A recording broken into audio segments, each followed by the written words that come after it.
Praise to God. దేవునికి మహిమ కలుగుగాక.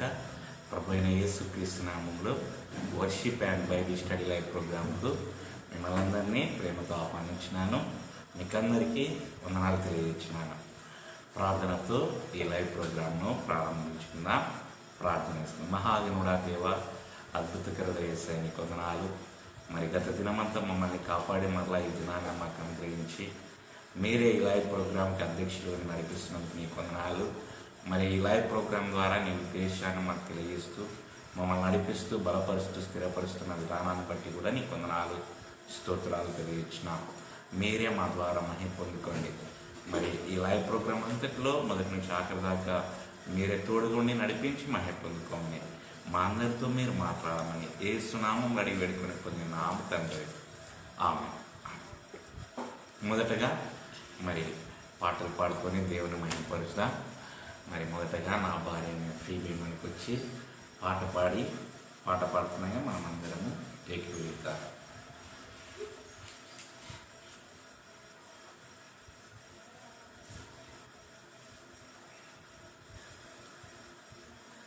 అందరికీ అన్నారు. కొద్దిసేపు కనబడి అంతలో మాయమైన పాట పాడుతూ దేవుని స్తుతిద్దాం. కొంతసేపు కనబడి అంతలోనే మాయమయ్యే ఆవిరి పెట్టిదిన ఈ జీవితం. లోకాన కాదేది శాశ్వతం. కొంతసేపు కనబడి అంతలోనే మాయమయ్యే ఆవిరి పెట్టిదిన ఈ జీవితం. లోకాన కాదేది శాశ్వతం.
బ్లెస్ వచ్చి పాట పాడుతున్నాగా అందరము ఎక్కిపోయి అందరికీ వందనాలు.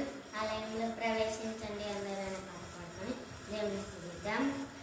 ఆలయంలో ప్రవేశించండి అందరూ, స్వాగతం సుస్వాగతం యేసునామంలో. ఆలయంలో ప్రవేశించండి అందరూ, స్వాగతం సుస్వాగతం యేసునామంలో. నీ హృదయంలో బాధల కన్నీరా, ఈ కన్నీరంతా తుడిచివే నాదు యేసు సన్న. ఆలయంలో ప్రవేశించండి అందరూ, స్వాగతం సుస్వాగతం యేసునామంలో. దీక్ష స్వభావమితో ధ్యాన స్వభావమే, వెదికే వారికంతా కనబడు దీపమే. యేసు రాజు మాటలే వినుట ధన్యము, వినుట వలన విశ్వాసము అధికమధికము. ఆత్మలో దాహము తీరును రండి, అన్నం అన్నం హల్లెలూయా. ఆలయంలో ప్రవేశించండి అందరూ, స్వాగతం సుస్వాగతం యేసునామంలో. ఆలయంలో ప్రవేశించండి అందరూ, స్వాగతం సుస్వాగతం యేసునామంలో. ప్రభు యేసు మాటలే పెదవిలో నాటులై, జీవవృక్షంబుగా ఫలించాలని పెదవితో పలికెదం మంచి మాటలే. హృదయమంతా యేసు ప్రభు ప్రేమ మాటలే. నిండెదం నింపెదం కోరెదం పొంగెదం, అన్నం అన్నం హల్లెలూయా. ఆలయంలో ప్రవేశించండి అందరూ, స్వాగతం సుస్వాగతం యేసునామంలో. ఆలయంలో ప్రవేశించండి అందరూ, స్వాగతం సుస్వాగతం యేసునామంలో. మీ హృదయం అందరికీ వందనాలు. దేవుని స్తోత్రం. తర్వాత నా కుమారుడైన ఇజ్రాయేల్ వచ్చి పాట పాడుతున్నాను అందరం ఎక్కిపోయి అందరికీ వందనాలు. దేవ పాపిని దేవా పాపిని నిన్నాశ్రయించాను, ప్రేమ చూపించి నన్నాదుకోవయ్యా. దేవా పాపిని అపరాధినై అంధుడనై అపవాదితో అనుచరునై, అపరాధినై అంధుడనై అపవాదితో అనుచరునై, సంచరించితి చీకటిలో వంచన చేసి తినందరిలో, వంచన చేసి తినందరిలో. దేవా పాపిని నిన్నాశ్రయించాను, ప్రేమ చూపించి నన్నాదుకోవయ్యా. కలువరిలో సిలువందా కలువరమాంద జగమంతా, కలువరిలో సిలువందా కలువరమాంద జగమంతా. పాపినైన నా కొరకు మరణమునే భరించితివి, మరణమునే జయించితివి. దేవా పాపిని నిన్నాశ్రయించాను, ప్రేమ చూపించి నన్నాదుకోవయ్యా. దేవా పాపిని. అందరికీ వందనాలు. దేవుని స్తోత్రం. ఆఖరిగా నా పెద్ద కుమార్తెన స్తుతి కీర్తన వచ్చి పాట పాడుతున్నాగా అందరము ఎక్కిపోయి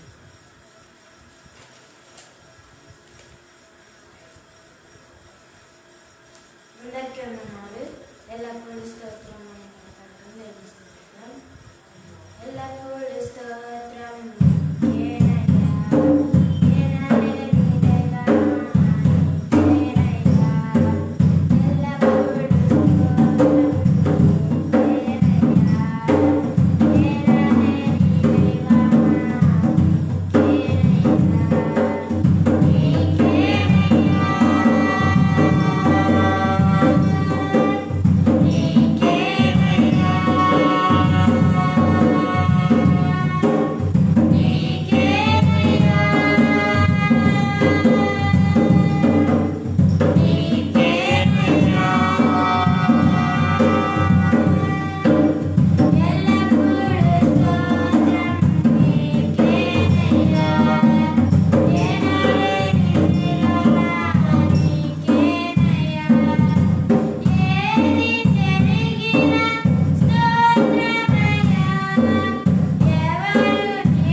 స్తోత్రం. ఇప్పుడు దాకా పాటల ద్వారా దేవుని మహిమపరిచిన దేవుడు మనతో మాట్లాడినట్టుగా ప్రార్థన చేసుకుని మన ముందుకు వెళ్దాం. మహాగణుడ, మహోన్నతుడ దేవ, అద్భుతకరుడ యేసుని కొందనాలు. ఇప్పటిదాకా పాటల ద్వారా మేము మహిమ పొందుకున్న విధానాన్ని బట్టి నీకు వందనాలు. మా స్థుతులపై మీరు ఆశంగా ఉన్న విధానాన్ని బట్టి కూడా నీకు వందనాలు. నీవే మాతో మాట్లాడండి. మరి ప్రభువా, మరి గొప్ప దేవుడు అవుతండి. మమ్మల్ని ప్రేమించి నీ వాక్కును మాకు అందించి నీ సత్యాన్ని మాకు తెలియజేస్తూ ఆ సత్యంలో మేము మరి ఉండేటట్లుగా చేసి మరి నీ బిడ్డలుగా నీ సాక్షులు ఈ లోకంలో జీవింపచేస్తున్న విధానాన్ని బట్టి నీకు వందనాలు తండ్రి. నీవు మాయలో చూపుతున్న ప్రేమను బట్టి కూడా నీకు వందనాలు. మీరే నీ ఆత్మతో మాతో మాట్లాడండి. వినగల మనస్సు, గ్రహించగల మనస్సు, గ్రహించుకునే మనస్సు మాకు దయచేసి మీరే మాతో మాట్లాడి మహిమ పొందుకుంటారని నజరేయుడైన యేసు నామములో అడిగి వేడుకొని నామం తండ్రి, ఆమేన్. ఆమేన్. దేవుని స్తోత్రం. నిన్న దినము 36వ అధ్యాయం, నిర్గమాకాండము 36వ అధ్యాయము ధ్యానం చేసుకున్నాం. మరి ఈ దినము కూడా మరి ఎందుకంటే ఈ నిర్గమాకాండము మరి 40 అధ్యాయాలు ఉన్నాయి. మరి ఈ ప్రత్యక్ష గుడారం గురించి మరి దేవుడు ముందుగానే మోసేకి మరి తెలియజేసినాడు, ఈ విధంగా చేయాలని. మరి కొండపైన, సినాయి కొండపైన మరి అదే మరి తెలిపిన రీతిగానే మోసే మరి కొండ దిగి వచ్చిన తర్వాత తాను మరి పనివారిని ఏర్పాటు చేసుకొని ఆ ప్రత్యక్ష గుడారాన్ని ఏ విధంగా మరి కడుతున్నాడో మనము మరి నేర్చుకుంటున్నాం, అధ్యయనం చేసుకుంటున్నాం. నిజంగా మరి పదే పదే మరి మనము ఈ వాక్యాలను, ఈ మాటలు వింటా ఉన్నాం ఈ అధ్యాయంలో. మళ్ళా అంటే ఈ నిర్గమాకాండంలో తర్వాత మళ్ళా లేవే కాండంలో మళ్ళా వేరే వింటాం. కాబట్టి ఏదైతేనేమి మనకు నేర్పిస్తున్న మరి పదే పదే ఇవి మాటికి మనకి ఈ మాటలు వస్తున్నప్పుడు మనల్ని ఇంకా స్థిరపరచడానికి, బలపరచడానికి, కాబట్టి మనం ఈ మాటలను చాలా జాగ్రత్తగా మరి విని వాటిని గైకొని ముందుకు సాగాలని మరి దేవుని యొక్క ఉద్దేశమే ఉన్నది.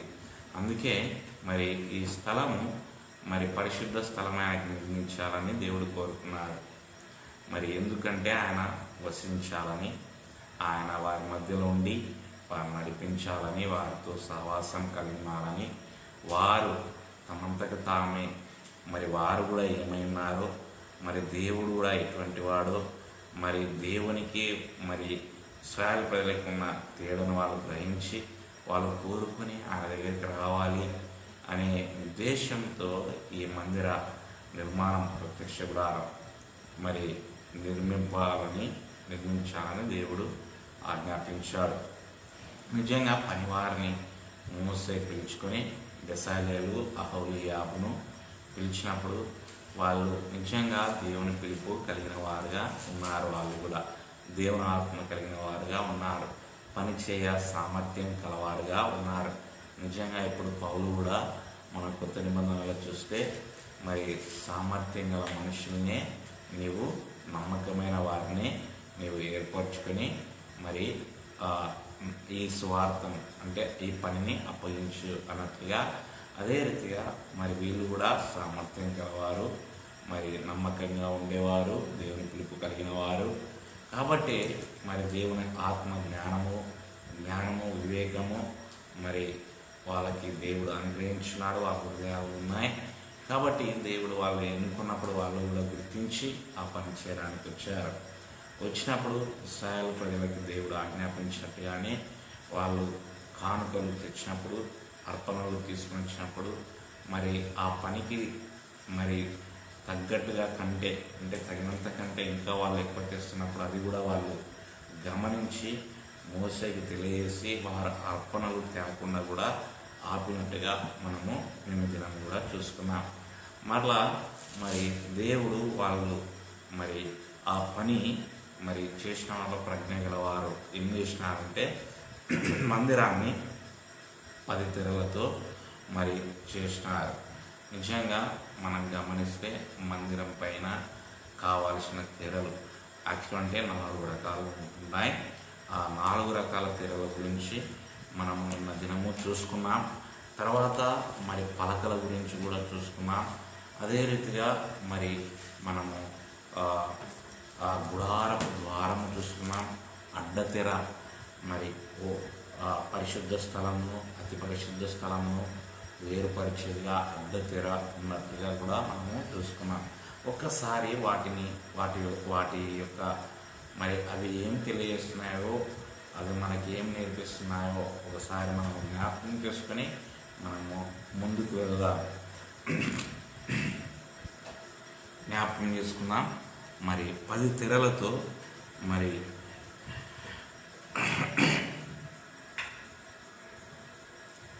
చూడండి, గమనిస్తే ఇక్కడ మనకి ఈ బొమ్మలో 10 తెరలు అంటే ఈ 10 తెరలు ఏ విధంగా చేయాలంటే అంటే ఇది సన్ననారని, కానీ సన్ననారతో ఏం చేస్తున్నారంటే నీల, ధూమ్ర, రక్తవర్ణాల ఇవి మరి మనము ఏ విధంగా అయితే ఎంబ్రాయిడింగ్ చేస్తున్నప్పుడు ఏ విధంగా వీటిని కలిపి చేస్తున్నారు అనమాట. ఎట్లా అంటే ఇక్కడ కేరువులు కూడా వచ్చేటట్లుగా మరి చేసినారు. ఇది సరిగా కనబడతలేదు, కానీ మరి ఇదంతా నీల, ధూమ్ర, రక్తవర్ణములతో కలిగి ఉన్న మరి ఈ రంగులు కలిగి ఉన్న 10 తెరలు ఇవి.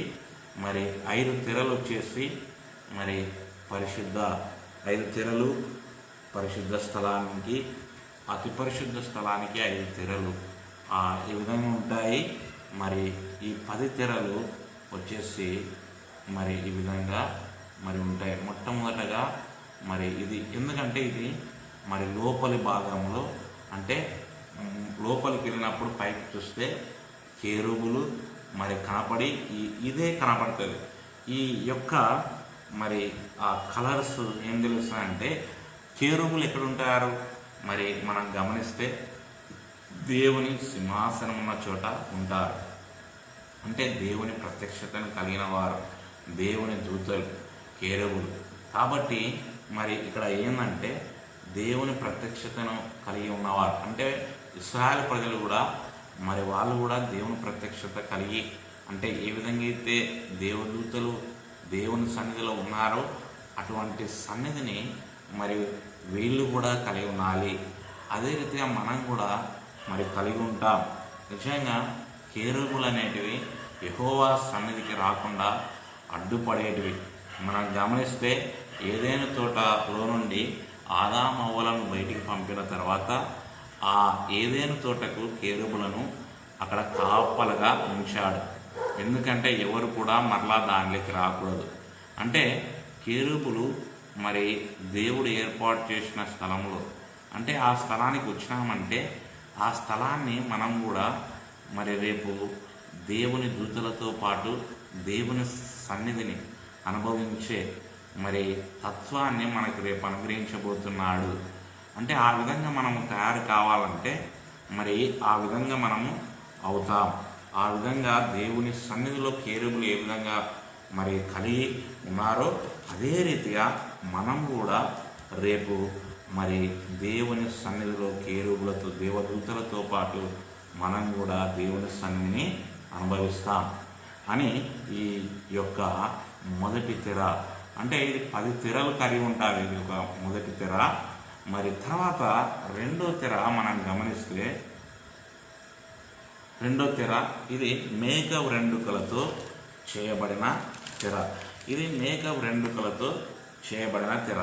ఇది మేకపు వెంట్రుకలు అనేటివి నల్లగా ఉంటాయి. అంటే మరి నల్లది పాపానికి సాదృశ్యంగా ఉంది. కాబట్టి మనము పాపపు బ్రతికి కలిగిన మన స్థితిని తెలియజేస్తూ ఉంది.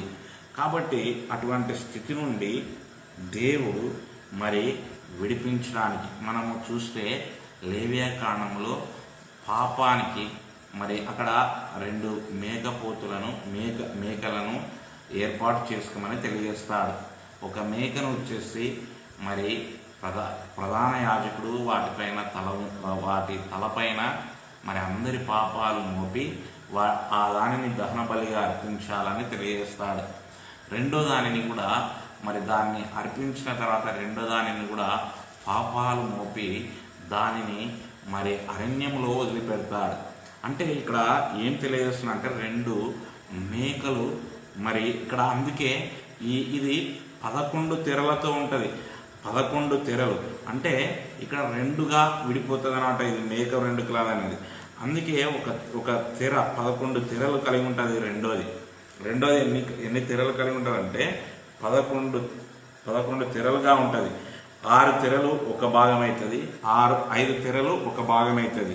ఇవి ఎందుకు ఈ విధంగా తెలియజేస్తున్నాయంటే మరి ఒక మేకను మరి మనకు ప్రాయశ్చిత్తము చేసినట్లుగా, ఒక మేకను మన పాపాలను మరలా కనపడకుండా మరి క్షమింపబడిన మన పాపాలు క్షమాపణను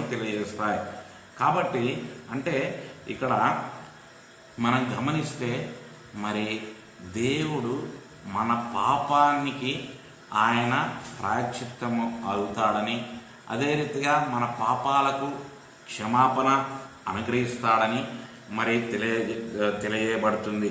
అందుకే రక్త ప్రోక్షణ లేకుండా పాప క్షమాపణ జరగదని కూడా దేవుని వాక్యము తెలియజేస్తూ ఉంది. అందుకే మరి మనం చూస్తే ఒక్కటేసారే మనము మరి తన శరీరాన్ని అర్పించడం చేత మనము ఒక అర్పణ చేతనే పరిశుద్ధ పరచబడినాము. అది ఒక్కటేసారికి జరిగేది. అందుకే ఆయన మరి మన పాపము ఆయన మీద మోపబడింది, ఆయన నీతి మనకు కూడా మన మీద మోపబడినట్టుగా మనం చూస్తాం. మనం చూస్తే మన పాపాలకు క్షమాపణ దొరుకుతుంది. మన పాపాలకు అదే రీతిగా మరి మన పాపాలను మరలా జ్ఞాపకం చేసుకోవడానికి వీలు ఉండదు. అందుకే మరి దేవుడి యొక్క ఉద్దేశం ఏంటంటే తమ పాపాలను అంటే ప్రజల యొక్క పాపాలను నుండి విడుదల కలిగించి దేవునితో సమాధానపరచాలని. అందుకే ఈ స్థితిని కలిగి ఉంటారు అని తెలియజేస్తా ఉంది. మేక వెంట్రుకలతో చేయబడిన రెండో తెర అన్నమాట. తర్వాతది మనం చూస్తే మూడో తెర ఏంటంటే పొటేలు, అంటే ఇది పొటేల తోలుతో చేయబడి ఉంటుంది. ఈ తోలు ఇది మరి ఇది దేన్ని చూస్తుందంటే మరి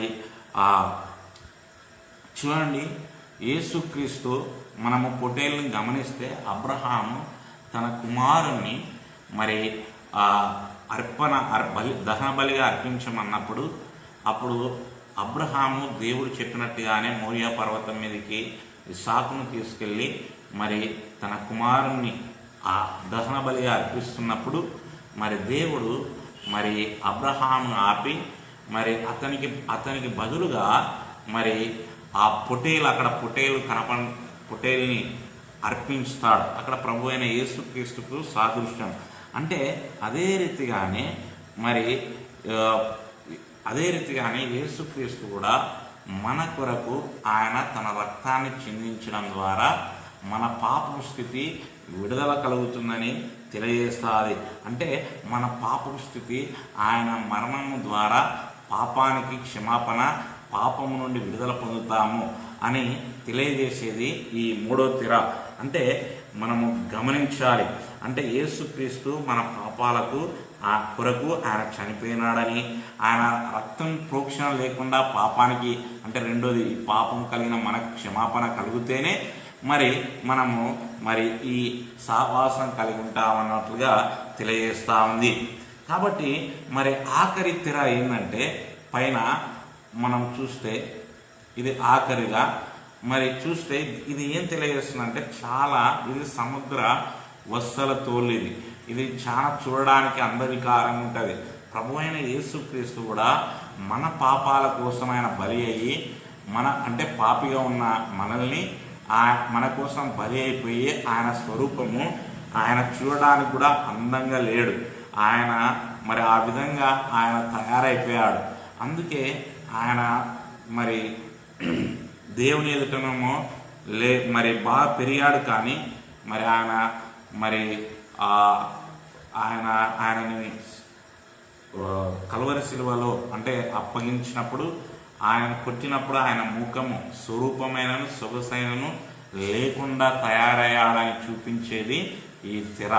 ఈ విధంగా మరి ఇవన్నీ ఏంటంటే యేసుక్రీస్తు ఈ విధంగా తయారైనాడు మన కోసం అని చూపిస్తూ, ఆయన బలి అయినాడని చూపిస్తూ, ఇక్కడ మన పాపం స్థితి నుండి విడుదల మరి మేక ఏ విధంగా అయితే మేక మరి ప్రజల ప్రాయశ్చిత్తం కోసము, ప్రజల పాపాలను తీసివేయడం కోసము మేక ఈ విధంగా మరి ఇదైందో ప్రాయశ్చిత్తం కలిగించడానికి, ఆ రీతిగానే ప్రభు అయిన యేసుక్రీస్తు కూడా అయినాడని చూపిస్తూ ఆ విధంగా పాపాల క్షమాపణ మనకు పూర్తిగా కలిగించి మరి మన పాపాలను కూడా ఆయన మోసుకొని పోయినాడుగా మనకి లేదని అయిన తర్వాత మనం అప్పుడు మరి ఈ తెరలోనికి అంటే ఈ నీల ధూమ్ర రక్తవర్ణములు గల ఈ తెరని అంటే లోపల అంటే కేరుబులున్న సహవాసంలోనికి మనల్ని నడిపిస్తుంది అన్నట్లుగా మనము జ్ఞాపకం చేసుకోవాలి.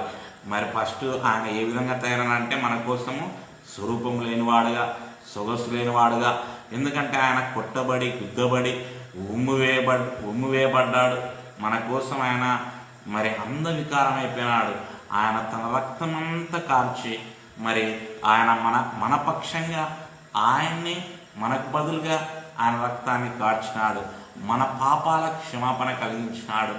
మన పాపాల క్షమాపణ, మన పాపాలు ఏమాత్రం గుర్తుకు రాకుండా ఆ ఒక్క అర్పణ ద్వారా, పరిశుద్ధపరచడం ద్వారా మనము మరి ఆ పరిశుద్ధ స్థలములోనికి ఈ తెర ఏంది చూపిస్తుందంటే పరిశుద్ధ స్థలములో మనకు అర్హతని చూపిస్తూ ఉంది. అర్థమైందనుకుంటున్నా. ఈ 4 తెరల గురించి ఉన్న సత్యం ఇది. అదే రీతిగా తర్వాత మనం ఏం నేర్చుకున్నామంటే పలకల గురించి నేర్చుకున్నాం. తర్వాత పలకల గురించి నేర్చుకున్నాము. నిజంగా మరి మందిరానికి మరి పలకలు చూడండి, గమనిస్తే మనము ఈ విధంగా మరి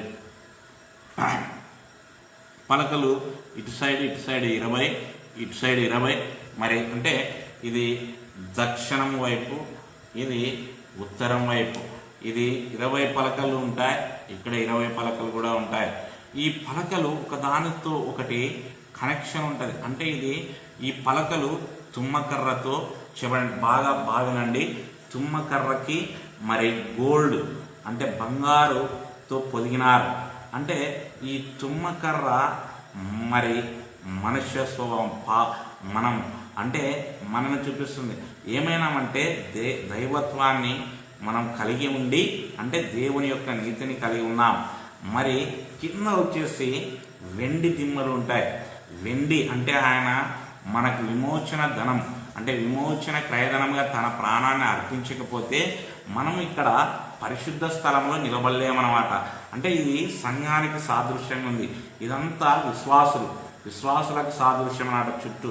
కాబట్టి ఇక్కడ మరి అంటే మనం నిలబడాలంటే ఆయన క్రయం చెల్లించాల. వెండి మీకు చూపిస్తాను, దిమ్మెలు ఏ విధంగా ఉంటావో చూపిస్తాను. చూడండి, ఇది తుమ్మకర్ర. ఇది మానవుని యొక్క తత్వాన్ని తెలియజేస్తుంది. ఈ మానవునిగా బంగారుతో పొదిగింపబడినది ఇది. ఇక్కడ చూడండి, ఇది వెండి దిమ్మె. ఇది వెండి అనేది ప్రాయశ్చిత్తానికి సాదృశ్యం. అంటే మన ప్రాయశ్చిత్తం కాదు, మన పాపానికి విమోచన క్రయధనం. ఇది విమోచన ధనం చెల్లిస్తేనే ప్రభువైన యేసుక్రీస్తు చెల్లించినందుకే మనం నిలబడగలం అన్నమాట. అంటే దైవత్వానితో కలిపి, అంటే ఇవి లేకుండా మనం నిలబడలేము అని చూపిస్తున్నాం. అంటే ఒక పలకలుగా మరి అంటే ఒక సంఘముగా ఇప్పుడు మనలో నివాసం చేయాలని ఆయన యొక్క ఉద్దేశం. దేవుడు అప్పట్లో గుడారంలో నివాసం చేసినాడు. కానీ ఎందుకంటే యేసుక్రీస్తు ఆయన ఈ లోకానికి వచ్చి ప్రాణం పెట్టి తిరిగి లేపబడిన తర్వాతనే ఆయన పరిశుద్ధాత్మ, ఆయన ఆత్మ ద్వారా మరి పెంతెకోస్తు దినమున ప్రజలందరి మధ్యకు, మన మధ్యకు వచ్చి మనలో నివసించడం మొదలుపెట్టాడు. అప్పటిదాకా ఆయన మరి గుడారాల్లో నివసించాడు. ఇవన్నీ ఏం చూపిస్తున్నాయంటే యేసుక్రీస్తు మరి ఒకప్పుడు వచ్చి ఈ విధంగా చేస్తాడు అన్నట్లుగా తెలియజేస్తాయి. కాబట్టి ఇక్కడ మరి ఈ విధంగా తుమ్మకర్ర మన స్వభావము, మరి దైవత్వాన్ని కలిగిన వారమై యేసుక్రీస్తు విమోచన క్రయధనంగా చేసిన దానిపైనే మనం నిలబడగలుగుతాం, కానీ మనమంతకు మనమే నిలబడలేము అని తెలియజేసేదే ఈ పలక. అంటే ఒక పలక గురించి మీకు తెలియజేస్తున్నా. అట్లా 20 పలకలు అంటే ప్రతి ఒక్కరూ, ప్రతి విశ్వాసి ఈ విధంగా మరి దేవుని యొక్క స్వభావాన్ని, నీతిని ధరించుకొని మరి నిలబడాలి. కానీ మానవత్వంతోనే నిలబడలేడు, తనంతకు తానే దేవుని సన్నిధిలో నిలబడలేడు. మరి యేసుక్రీస్తు ప్రాణ విమోచన క్రయధనముగా చెల్లించిన వెండి దేనికి సాదృశ్యం అంటే ఆ విమోచనకు ఇవ్వడానికి, క్రయధనముగా ఇవ్వడానికి ఉపయోగిస్తారు. ఆయన అంటే ఈ వెండి దిమ్మెల పైన మనం నిలబడతాం, లేకపోతే మన వల్ల కాదు. అంటే ఆయన ప్రాణము క్రయధనము చెల్లించలేడని అని మనం ఒప్పుకోకపోతే ఆయన సన్నిధిలో అస్సలు నిలబడలేము. ఆయన చెల్లించినాడు, ఆయన చెల్లించిన దానిపైనే మనము నిలబడుతున్నామని జ్ఞాపకము చేసుకోవాలా. ఇది సత్యం. అంటే ఈ విధంగా చూడండి, ఇక్కడ ఇవి ఆ ఉంగరాల మాదిరి కనబడుతున్నాయి కదా, ఇక్కడ ఉంగరాల మాదిరి మీకు చూపిస్తున్న 4 ఉంగరాలు. మరి అట్లా 5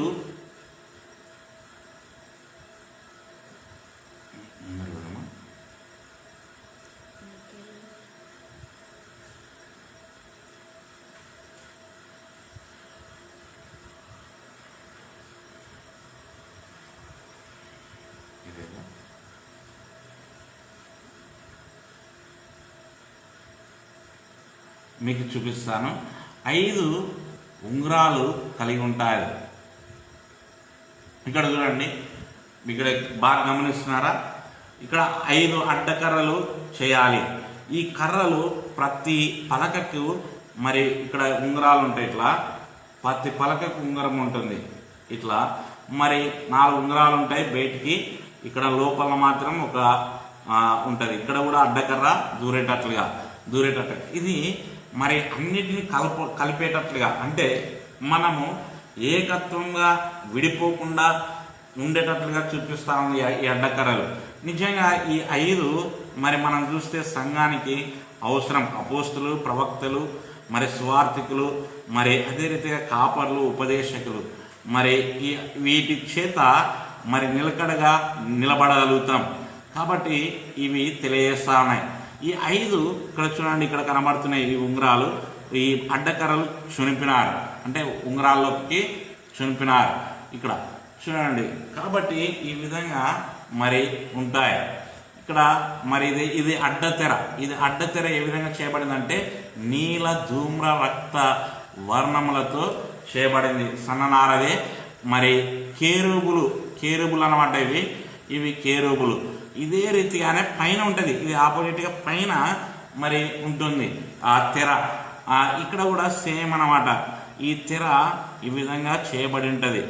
ఇక్కడ ఈ తెర గురించి కూడా ఈ తెర ఏం చేస్తుందంటే, ఇది అతి పరిశుద్ధ స్థలానికి మరి పరిశుద్ధ స్థలాన్ని వేరుపరుస్తుంది.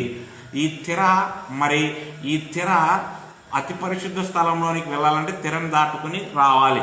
అంటే ఈ తెరను మరి యేసుక్రీస్తు మరి చనిపోయినప్పుడు ఆ తెర చినిగిపోయినట్టుగా మనం చూస్తాం. అంటే ఇప్పుడు అందరికి ప్రవేశం. ఒకప్పుడు ఒక ప్రధాన యాజకుడే సంవత్సరానికి వెళ్ళేవాళ్ళు.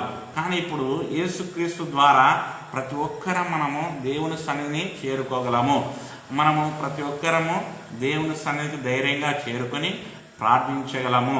ఆయనతో సహవాసం కలిగి ఉండగలము. అటువంటి తత్వాన్ని దేవుడు మనకు అనుగ్రహించాడు. నిజంగా ఇక్కడ మరి దక్షిణపు దిక్కున అంటే కుడి పక్కన 20 పలకలు ఉంటాయి. మరి ఎడమ పక్కన వచ్చేసి 20 పలకలు ఉంటాయి. మరి పడమటి వైపున 8 పలకలు ఉంటాయి. మరి 8 పలకలు ఉంటాయి. పడమటి వైపున కూడా 5 అడ్డకర్రలు ఉంటాయి. మరి అక్కడ కూడా సేమ్ ఈ విధంగానే ఉంటాయి. అంటే ఇది యూనిటీని తెలియజేస్తుంది. ఇది సంఘానికి సాదృశ్యం. సంఘంలో దేవుడు వసిస్తాడు. ఇప్పుడు మనలో కూడా వసిస్తున్నాడు. అదే రీతిగా మరి దేవుడు ఈ విధంగా వసించాలని దేవుని యొక్క ఉద్దేశం. అందుకే పరిశుద్ధాత్ముడు వచ్చి మీలో నివసిస్తాడు ఎల్లప్పుడూ అని దేవుని వాక్యం తెలియజేస్తా ఉంది. కాబట్టి మనలో ఆయన వసిస్తాడని తెలియజేసేది, ఆయనను మనము కలిగి ఉంటామని తెలియజేసేది ఈ పలకల గురించి మనము చూస్తా ఉన్నాం. కాబట్టి ఇట్లా మరి ఈ విధంగా ఉంటామని మనము జ్ఞాపకము చేసుకోవాలి. చూడండి, ఇది ఆ అవతల మనం ఆ వెనుక భాగం చూసినాము. యువతల పరిశుద్ధ స్థలము. చూడండి, ఇది పరిశుద్ధ స్థలము, ఇది పరిశుద్ధ స్థలము. అటు సైడ్ ఉండేది అతి పరిశుద్ధ స్థలము. ఇది అతి పరిశుద్ధ స్థలంలో ఇది ఉంది. బాగా గమనించండి.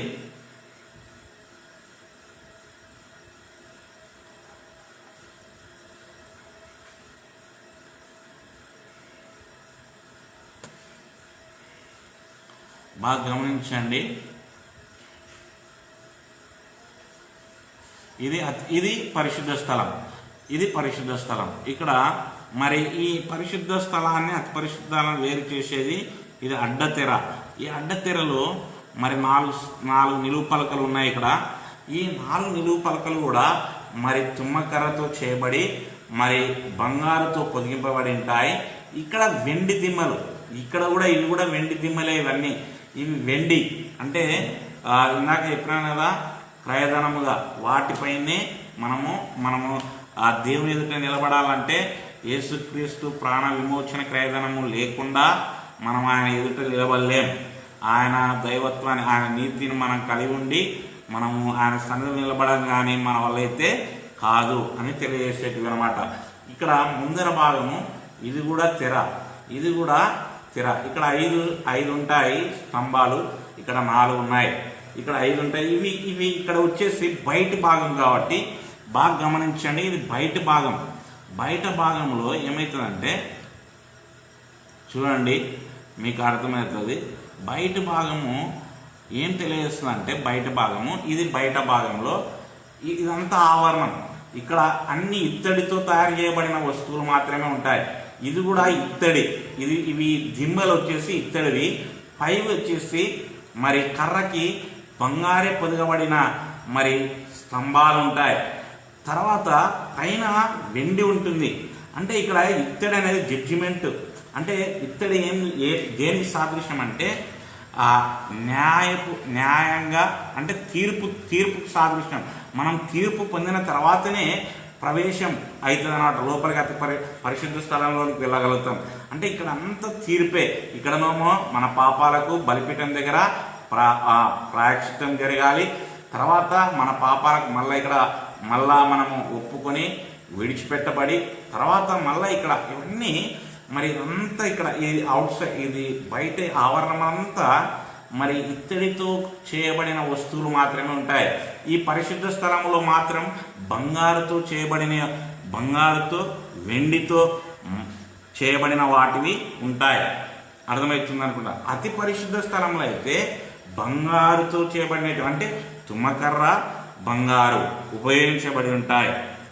మరి ఆ విధంగా మనం జ్ఞాపకం చేసుకోవాలి. నిన్న దినము మనం ఇంకా ఏం నేర్చుకున్నామంటే మరి ద్వారం గురించి నేర్చుకున్నాం. ఇది ద్వారం.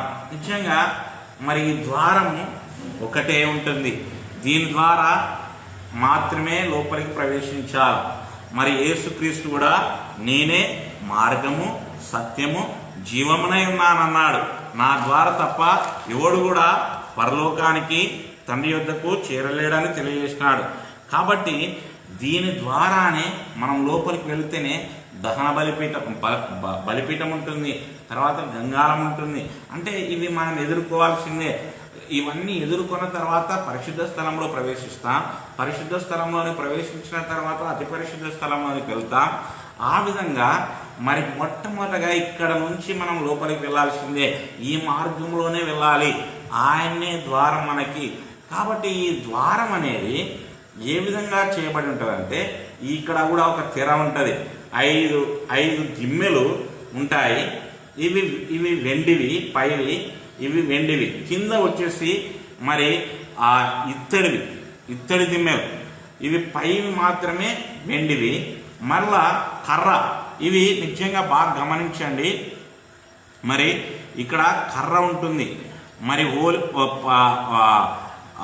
ఈ బయట భాగంలో ఆ కర్రతో చేయబడినవి ఉంటాయి. తర్వాత వచ్చేసి అంటే నిలబడే స్తంభాలు. తర్వాత వెండితో చేయబడి అంటే తర్వాత వచ్చేసి మళ్ళా అతి పరిశుద్ధ స్థలానికి ఎదురుగా మరి బంగారుతో అన్నట్లుగా ఉంటుంది. కాబట్టి మరి ఏదైతేనేమి ఇవి ఈ విధంగా స్తంభాలు ఉంటాయి. ఇక్కడ 4 అంటే సన్ననారనే మరి నీలము, మరి అటొస్తే మనం చూస్తే ఊదా రంగు, నీల ధూమ్ర రక్తం. చూడండి, ఈ 3 మరి ఏం తెలియజేస్తాయంటే మరి ఒక్కొక్కటి ఒక లక్షణాన్ని తెలియజేస్తాయి. ఇది నీలం రంగు ఏం తెలియజేస్తుందంటే దేవుని యొక్క దైవత్వాన్ని, అంటే దేవుడు మరి పరలోకవాసి అని తెలియజేస్తుంది. మనం కూడా ఈ లోకంలో ఎటువంటి వారం అంటే మనం కూడా దేవుని సన్నిధిని కోరుకోవాలా అని తెలియజేస్తుంది. ఇది ఏం తెలియజేస్తుందంటే యేసుక్రీస్తు దైవత్వం కలిగిన వాడు. అందుకే మరి యోహాను సువార్త ఏం తెలియజేస్తుందంటే ఆదియందు వాక్యము ఉండెను, వాక్యము దేవుని యొద్ద ఉండెను, ఆ వాక్యమే దేవుడై ఉండెను, ఆ వాక్యము శరీరధారిగా మన మధ్య వసించెను అని తెలియజేస్తుంది. అంటే ఆయన దైవత్వము కలిగిన వాడు మన మధ్యకి వచ్చినాడు మానవుడిగా. ఆయన మానవుడిగా వచ్చి మరి వచ్చినాడు అని తెలియజేస్తుంది. అదే రీతిగా ఇది ఊదారంగు అంటే ధూమ్ర మరి ఏంది ఇది ఇది ఏంటంటే ఏం తెలియజేస్తుందంటే ఇది మరి ఎక్కువగా ఎవరు ఇది ధూమ్రము, ఇది రెడ్, ఇది రెడ్. ఈ కలర్ వచ్చేసి ఏంది రక్తవర్ణము. రక్తం అనేది రక్తవర్ణం అనేది ఏం తెలియజేస్తుందంటే ఇది ధూమ్రం, ఇది రెడ్, ఇది ధూమ్ర. కాబట్టి ఏదైతేనేమి ఇక్కడ మనం చూస్తే గమనిస్తే ఏం తెలియజేస్తుందంటే ఎర్రపు రంగు అనేది దేవుడు మన కొరకు ఆయన మరి ప్రాణం పెట్టినాడు అని తెలియజేస్తుంది. ఆయన విమోచన క్రయధనముగా తన ప్రాణం పెట్టి, అంటే ఈ ఎరుపు రంగు దేన్ని తెలియజేస్తుందంటే ఆయన మరి పరిచారకుడిగా ఈ లోకానికి వచ్చి, అందుకే ఒక వాక్యం ఉంది మార్క్స్ వార్తలో, మరి అనేకులకు మరి నేను పరిచారం చేయించుకున్నట్టుకు రాలేదు కానీ అనేకులకు ప్రతిగా విమోచన క్రయధనముగా తన ప్రాణాన్ని ఇవ్వడానికి, అంటే పరిచారం చేయుటకును అనేకులకు ప్రతిగా విమోచన క్రయధనముగా తన ప్రాణాన్ని ఇవ్వడానికి వచ్చి ఉన్నానని తెలియజేస్తుంది. అంటే ఆయన పరిచర్య ద్వారా, పరిచారం ద్వారా, ఆ పరిచారం ఎటువంటిదంటే ప్రాణం ఇచ్చి కొన్నాడనమాట, దాన్ని తెలియజేస్తుంది. అందుకే మనము మరి ఆయన పరిచారం ఎటువంటిదంటే పరిచర్య, ప్రాణం పెట్టినాడు. ఆయన రక్తం ద్వారా మన పాపాలకు మరి ప్రాయశ్చిత్తం కలుగుతుంది. కాబట్టి అదే రీతిగా మరి పరిచర్య అనేది ఇతరులకి ఉపయోగపడుతుంది అని దీని ద్వారా అర్థమవుతుంది. అంటే ఆయన పరిపూర్ణంగా పరిచారకుడు మార్కు సువార్త మరి తెలియజేస్తుంది. తర్వాత మనం చూస్తే ఊదారంగు వస్త్రాలు, అంటే ఎక్కువగా ఊదారంగు వస్త్రాలు, ఊదారంగు దేన్ని తెలియజేస్తుందంటే మరి రాజులు వాటిని ధరిస్తారు. మనం చూస్తే మత్తయి సువార్త మరి రాజుని గురించి ఎక్కువగా తెలియజేసినాడు. నిజంగా అబ్రహాము దావీదు కుమారుడైన మరి అని, అబ్రహాము కుమారుడైన దావీదు కుమారుడైన అన్నట్లుగా రాయబడింది. అంటే దావీదు కుమారుడైన మరి యేసుక్రీస్తు వంశావళి అన్నట్లుగా మనం మొట్టమొదటగా చూస్తాం. ఏమని రాయబడి ఉంటుందంటే అబ్రహాము కుమారుడగు దావీదు కుమారుడైన యేసుక్రీస్తు వంశావళి. అంటే దావీదు మరి సంతానము నుండి మరి ఏమన్నాడు దేవుడు కూడా, నీ సంతానము నుండి మరి ఆ రాజులు వస్తారు, ఆ సంతానం నుండే మరి ఆ యేసుక్రీస్తు కూడా రాజు అని చూపించేదనమాట. కాబట్టి ఆయన రాజు అని తెలియజేసేది. అంటే పరిపూర్ణంగా ఆయన మళ్ళా మనం చూస్తే వైట్గా మనం చూస్తే వైట్ కలర్ దేన్ని చూస్తుందంటే తాను పవిత్రతను చూపిస్తుంది. ఆయన ఈ లోకంలో మానవుడిగా ఉన్నప్పుడు మరి ఏ పాపము చేయలేదు, పరిశుద్ధుడిగా ఉన్నాడు. మన వలె శోధింపబడినా కూడా మనిషి కుమారుడిగా ఆయన 100% మానవుడిగా ఆయన మరి ఈ లోకంలో జీవించినాడు, ఏ పాపం లేనివాడుగా జీవించినాడు. అంటే మనుష్య కుమారుడుగా ఆయన ఈ లోకంలో మరి అందుకే ఆయన అన్నాడు, నశించిన దానిని వెదికి రక్షించడానికి మనుష్య కుమారుడుగా నేను ఈ లోకానికి వచ్చినానని. అంటే ఇక్కడ 4 విషయాలు, అంటే ఈ 4 విషయాలు నమ్మితేనే నమ్మిన వాడే ఈ ద్వారం గుండా వెళ్తాడు లోపలికి. ఆయన రాజు అని, ఆయన పరిచారకుడని, ఆయన మనుషుడని, ఆయన్నే దైవత్వం కలిగిన దైవమానవుడని నమ్మినవాడు మరి వెళ్ళగలుగుతాడు. పరిచారం చేయడానికి వచ్చాడని, మరి సేవకుడిగా వచ్చాడు అని నమ్మిన వాళ్ళు ఇది స్వార్థను గురించి తెలియజేస్తానట. ఈ స్వార్థను ఎవరైతే నమ్ముతారో వాళ్ళు ప్రవేశిస్తారు. అంటే స్వార్థను ప్రకటింప, అందుకే 4 స్వార్థలు మనకు తెలియజేస్తాను. మత్తయి, మార్కు, లూకా, యోహాను.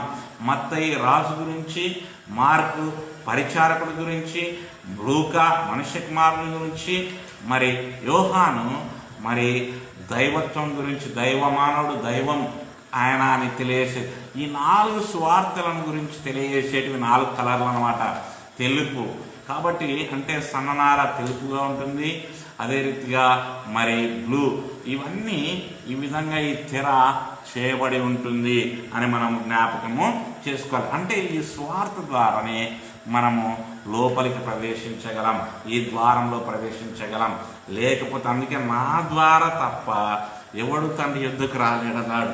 అంటే ఆయన ఏమై ఉన్నాడో ఆయనను తెలుసుకొని ఆయనను వెంబడిస్తేనే, మనము ఆయనని కలిగి ఉంటేనే మనం లోపలికి వెళ్ళగలుగుతాం. లేకపోతే లేదు అని మనకు చాలా స్పష్టంగా అర్థమవుతుంది.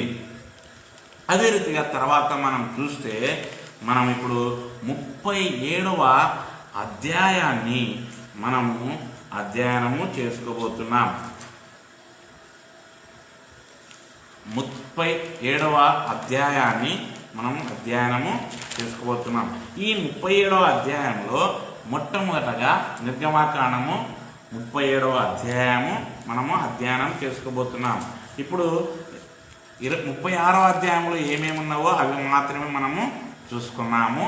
ఇప్పుడు మరలా 37వ అధ్యాయంలో నిర్గమకాండము వాటిలో ఏమున్నావో మరి మనం అవి నేర్చుకుంటున్నాం. 37వ అధ్యాయంలో బెసాలేలు తుమ్మకర్రతో ఒక మందసాన్ని తయారు చేసినాడు. ఆ మందసం అనేది ఎట్లుంటుందో మనము చూసుకుందాం. మందసము ఏ విధంగా ఉంటుంది అనేది చూద్దాం. చూడండి, మందసం అనేది ఈ విధంగా ఉంటుంది. ఈ విధంగా ఉంటుంది మందసం. మందసము ఇది బాక్స్ మాదిరిగా ఉంటుంది. మరి ఇంకా మీకు బాగా చూపిస్తాను. చూడండి, బాక్స్ లాగా ఉంటుంది మందసము. ఈ మందసం అనేది మరి ఏమంటారంటే దీన్ని నిబంధన మందసము అని కూడా అంటారు. ఈ మందసము దేనికంటే మరి యేసుక్రీస్తుని సూచిస్తుంది. ఈ మందసం అనేది మరి ఇది తుమ్మకర్రతో చేయబడి ఉంటుంది. తుమ్మకర్రతో చేయబడి ఏ విధంగా ఉంటుందంటే దీన్ని మరి మేలిమి బంగారుతో పొదిగింప చేయబడి ఉంటుంది బాక్స్ అంతా. దాని ఎత్తు మరి దాని పొడవు వచ్చేసి 2 మూరలున్నర, దాని వెడల్పు వచ్చేసి మరి 3.5, దాని ఎత్తు వచ్చేసి 3.5. వెలుపల లోపల మేలిమి బంగారు రేకుతో పొదిగింప, అంటే తుమ్మకర్రతో చేసిన తర్వాత లోపల బయట ఏం చేస్తారంటే మేలిమి బంగారుతో పొదిగింప చేసినాడు. బెసాలేలే వీటిని చేసినాడు. ఈ బెసాలేలు ఏం చేసినా అంటే 4 ఇక్కడ చూడండి, ఇవి ఉంగరాలు. అట్లా అవతల కూడా ఇక్కడ 2 కనబడుతున్నాయి, అటు సైడ్ కూడా 2 కనబడతాయి. కాబట్టి 4 ఉంగరాలు ఉంటాయి. ఈ 4 ఉంగరాలు దేనికి సాదృశ్యంగా మనం చూస్తామంటే మనము ఇక్కడ ఈ 4 ఉంగరాలు ఏం తెలియజేశాయంటే యేసుక్రీస్తు కూడా మరి ఆయన మరి మనం చూస్తే 2 చేతులకు 2 కాళ్ళకు మేకులు కొట్టబడినాయి కదా. అంటే అదే రీతిగానే అంటే యేసుక్రీస్తు శిలువ మరి పైన ఏ విధంగా ఉన్నాడంటే మరి 4 ఆ మేకులు దిగబడినప్పుడు దాన్ని భరించేటట్టుగా ఆ శిలువను అట్టనే మోస్తూ భరించేటట్టుగా మనం ఉంటున్నాం. అదే రీతిగా అంటే ఆ మేకులు దింపడం ద్వారా ఆ చేతుల ద్వారా ఆ దాన్ని అట్టనే మోస్తున్నట్టుగా మనం చూస్తాం. అదే రీతిగా ఈ మోతకర్రలు మరి మోస్తున్నట్టుగా చూస్తాం. అంటే మనకి అర్థమవుతుంది. కాబట్టి యేసుక్రీస్తు మరి ఇది ఆయన మోస్తున్నాడు అని అర్థమవుతుంది. ఇక్కడ ఇది ఓపెన్గా చేయబడి ఉంటుంది. యేసుక్రీస్తు మరి కూడా తన ప్రక్కలో బల్లెంతో పొడిచినప్పుడు తన ప్రక్క ఓపెన్ చేయబడింది.